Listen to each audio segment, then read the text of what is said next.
oh God, there's talk about airlines shutting down. Maybe there'll be tanks in the street.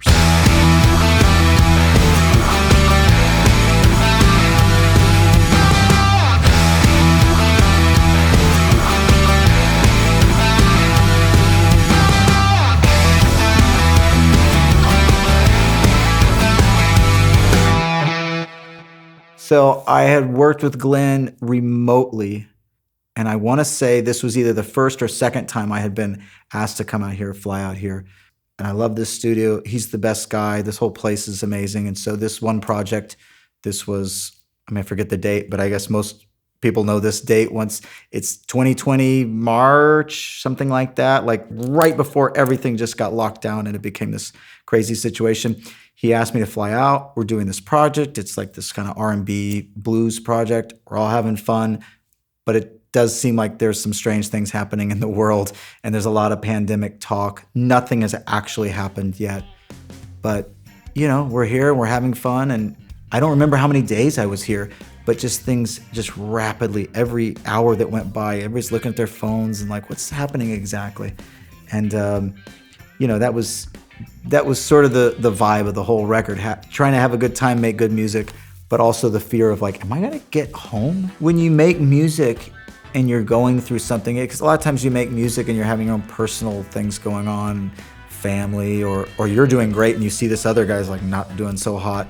There's always something like that. But what was weird is that we were all in one thing together. It's not like, granted, I was the guy having to travel, so I guess I had a little bit more tension than others. But then again, I don't know. Some of these guys might have had their own reason for freaking out too. I don't know. But there's something great about music. It's like, we're here, we might as well make the most of it. I remember it being fun, which is weird to think about because I would have thought I would have just been freaking and just not having fun and this is horrible. But it was a lot of breaks. I will say this, we'd play music and then we'd all go out and get on our phones and talk and try to figure out what was gonna happen to the world.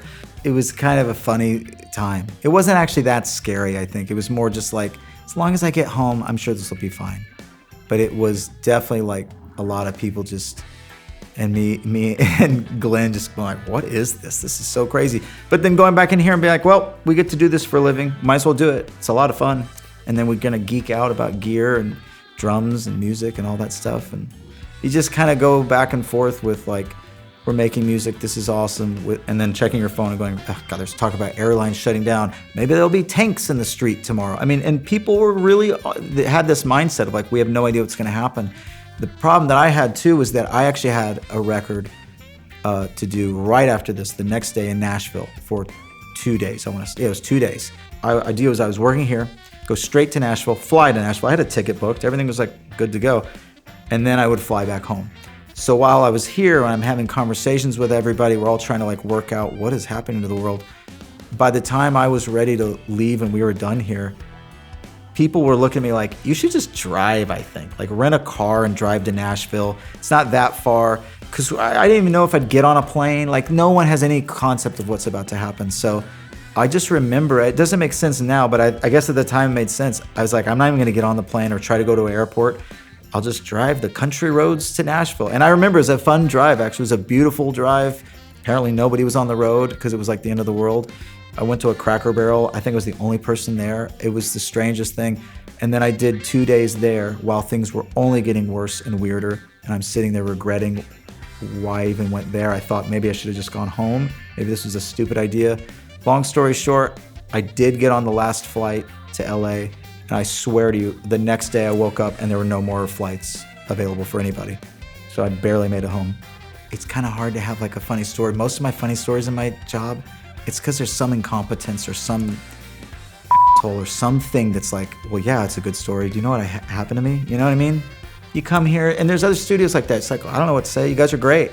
Everything works great. Everything's cool. Everybody's prepared. Makes it for sometimes, not a fun story, but it's like, that's what you hope for in a studio.